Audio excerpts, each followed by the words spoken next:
Assalamualaikum warahmatullahi wabarakatuh.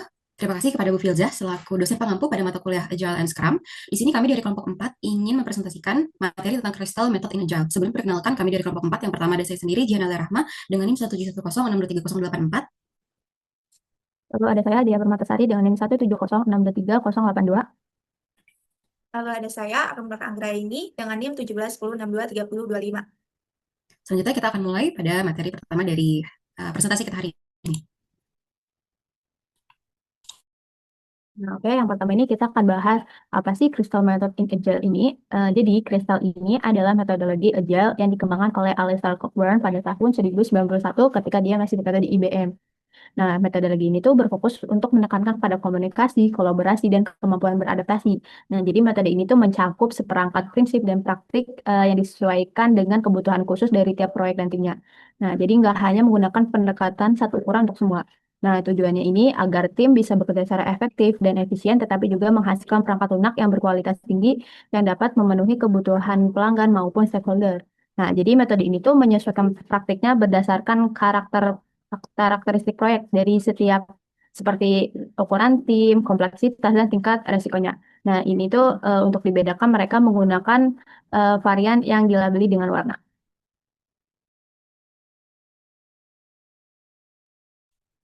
Oke, selanjutnya kita masuk ke varian Crystal Agile berdasarkan warna. Nah, yang pertama itu ada Crystal Clear. Jadi Crystal Clear di sini adalah tim yang isinya 1 sampai 6 orang dengan criticality-nya itu C, jadi mana artinya kalau misalkan gagal hanya menimbulkan gangguan kenyamanan. Biasanya itu dipakai di startup kecil, proyek percobaan ataupun prototyping. Yang kedua ada Crystal Yellow. Di sini Crystal Yellow cocok bisa untuk tim yang 7 sampai 20 orang dan juga dengan criticality-nya itu D, yang artinya resiko kegagalannya berupa kerugian finansial yang tidak fatal sehingga sesuai untuk pengembangan aplikasi komersial dengan pengguna awal. Yang ketiga itu ada Crystal Orange. Di sini timnya itu biasanya bersih 21 sampai 40 orang dengan criticality-nya itu E, yang dimana bersifat krusial bagi kelangsungan bisnis. Contohnya seperti ini tuh sesuai dengan implementasi sistem ERP atau pembayaran internal perusahaan. Yang selanjutnya itu ada Crystal Red. Di sini timnya itu rata-rata bersih 41 sampai 80 orang dengan criticality-nya itu E, yang dimana sama kalau gagal perusahaan itu bisa rugi finansial besar dan operasionalnya itu terganggu gitu. Tapi nggak sampai mengancam nyawa dan biasanya itu cocok untuk proyek-proyek kayak core banking system ataupun supply chain. Yang selanjutnya ada Crystal Maroon. Di sini Crystal Maroon itu timnya isinya 80 sampai 200 orang dengan criticality-nya itu L. Nah, dia ini artinya kalau misalkan L, kalau gagal bisa berdampak pada kelangsungan atau nyawa manusia. Fokusnya itu bisa di proyek yang berisiko tinggi yang menyangkut keselamatan, tapi sebenarnya masih ada fleksibilitas si agile ini, yang biasanya itu dipakai di sistem medis rumah sakit atau software kontrol transportasi umum. Yang selanjutnya di sini ada Crystal Diamond dan Crystal Sapphire. Nah, sebenarnya dua kasta ini beda tapi hampir sama gitu. Kalau Diamond Sapphire itu timnya bisa lebih dari 200 orang, sedangkan kalau Sapphire ini mungkin bisa sampai ribuan gitu. Dua-duanya juga ada di tingkat criticality L. Tapi bedanya kalau Diamond ini dia level koordinasinya itu dan kontrolnya masih di bawah Sapphire dikit. Dan cocok biasa untuk perusahaan-perusahaan yang melibatkan multi divisi atau multi organisasi, contohnya kayak kontrol nuklir gitu. Nah, kalau Sapphire dia udah skala global, internasional gitu. Jadi untuk regulasi dan compliance-nya itu pasti sangat ketat. Dan biasanya itu cocok untuk kayak sistem pertahanan militer berskala negara seperti itu.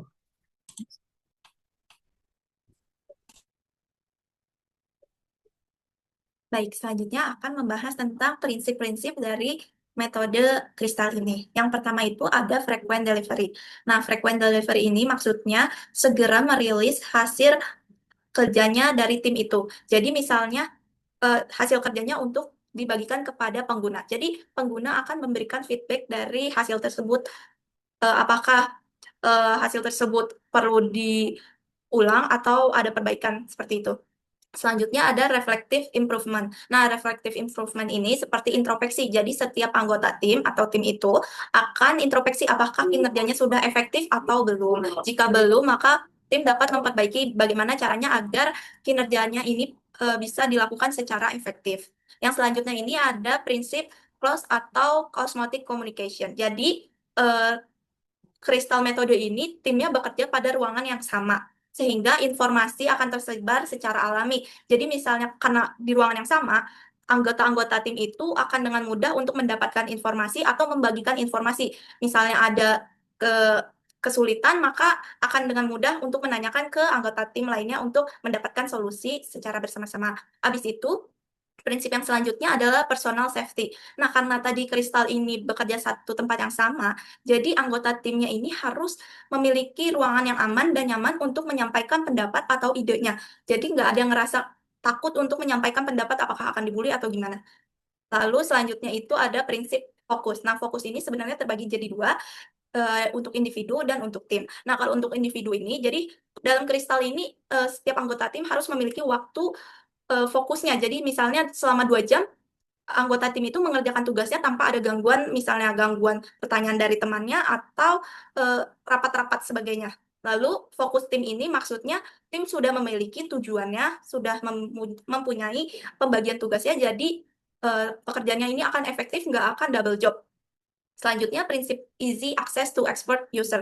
Jadi developer ini harus bisa menjalin hubungan dengan pengguna ahli untuk mendapatkan umpan balik yang lebih baik daripada diuji coba dalam internalnya itu sendiri. Selanjutnya ada prinsip technical environment. Nah, technical environment ini berarti dalam metode kristal ini harus menyediakan alat dan teknologi yang mendukung kinerja tim agar cepat dan efisien. Misalnya itu seperti configuration management, automated test, atau frequent integration. Boleh next slide? Selanjutnya itu ada manfaat dari metode kristal ini. Nah, manfaat yang pertama ini jadi berpusat pada tim. Nah, menekan keterampilan, kolaborasi, dan interaksi anggota tim. Lalu yang kedua, fleksibel dan adaptif. Metode dapat disesuaikan dengan kebutuhan tiap proyeknya. Lalu manfaat yang ketiga ini, pengembangan bertahap atau iteratif. Jadi hasilnya bisa dirilis sedikit demi sedikit untuk mendapatkan umpan balik. Seperti yang tadi sudah disebutkan, yaitu prinsip dari kristal itu frequent delivery. Selanjutnya itu komunikasi yang efektif. Jadi mendorong diskusi langsung dan keterbukaan antar anggota tim. Lalu perbaikan berkelanjutan. Jadi evaluasi rutin untuk meningkatkan cara kerja tim. Manfaat yang selanjutnya adalah manajemen risiko, lebih baik potensi masalahnya terdeteksi sejak awal. Lalu fokus pada prioritas. Jadi fitur yang terpenting atau yang prioritas utama itu dikerjakan terlebih dahulu dan dirilis lebih dahulu. Dan manfaat yang terakhir itu mendukung kepemimpinan dan kemandirian tim. Tim dapat mengatur diri sendiri dengan tetap dipandu oleh pemimpin. Selanjutnya akan dijelaskan oleh rekan saya. Baik, setelah membahas tentang manfaat, kita akan berlanjut bahas tentang keterbatasan dari kristal metode ini. Nah, jadi yang pertama ini butuh budaya organisasi yang mendukung. Nah, karena metode ini tuh menekankan pada komunikasi dan kolaborasi, jadi perlu menggunakan komunikasi yang terbuka, budaya belajar dan refleksi. Nah, apabila budaya ini belum ada, maka adaptasi ini akan sulit dilakukan. Nah, yang kedua ini adalah sulit untuk proyek yang sangat besar atau tim yang tersebar. Sebenarnya bisa cuma dalam keadaan lebih sulit aja gitu ya. Nah, karena menggunakan komunikasi osmok dan interaksi secara langsung, maka akan sulit jika anggota tim berada di lokasi yang berbeda. Nah, yang ketiga adalah risiko skill creep. Nah, yaitu karena adaptasi dan umpan balik yang terus-menerus, maka dapat membuat ruang lingkup proyek berubah lebih sering dari yang telah direncanakan sebelumnya. Nah, yang terakhir ini adalah kurangnya dokumentasi formal. Hal ini tentu akan menjadi masalah apabila proyek nanti perlu dipelihara lama ataupun ada anggota tim yang berubah. Nah, saat adanya audit, tentu ini akan menyulitkan karena dokumentasinya yang kurang formal. Jadi next. Oke, di sini kami ada study case tentang penerapan Crystal Agile.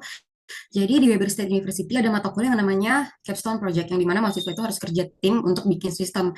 Nah, masalahnya mereka itu datang dari latar belakang yang beda-beda. Ada yang bisa pakai SASD, ada juga yang pakai OAD. Nah, kalau SASD itu Structure Analysis Structure Design, ini cara ibaratnya kayak cara jadul untuk bikin sistem gitu. Bisa pakai flow chart, yang dimana dia harus step by step gitu. Kalau OAD itu Object Oriented Analysis and Design. Ini bisa dibilang cara yang lebih modern gitu. Nah, fokusnya ke objek yang punya data dan perilaku.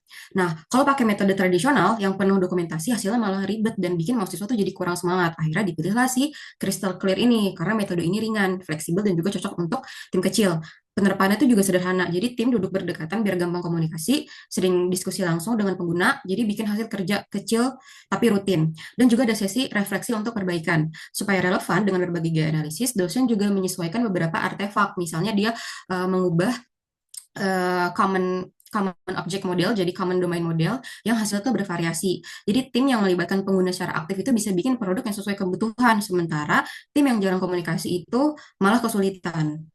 Dan tantangan lain juga adalah mahasiswa itu sering salah hitung waktu pengerjaan, sehingga terburu-buru di akhir, dan sebagian merasa artefak kristal sekedar tugas tambahan aja. Jadi dari pengalaman ini, bisa disimpulkan bahwa crystal clear efektif dipakai di dunia pendidikan asal ada pelatihan agile sejak awal. Seperti itu. Next. Oke, di sini ada referensi yang kita pakai untuk materi presentasi kita pada hari ini. Oke, sebelumnya terima kasih atas waktunya. Sekian dari kelompok kami. Wassalamualaikum warahmatullahi wabarakatuh.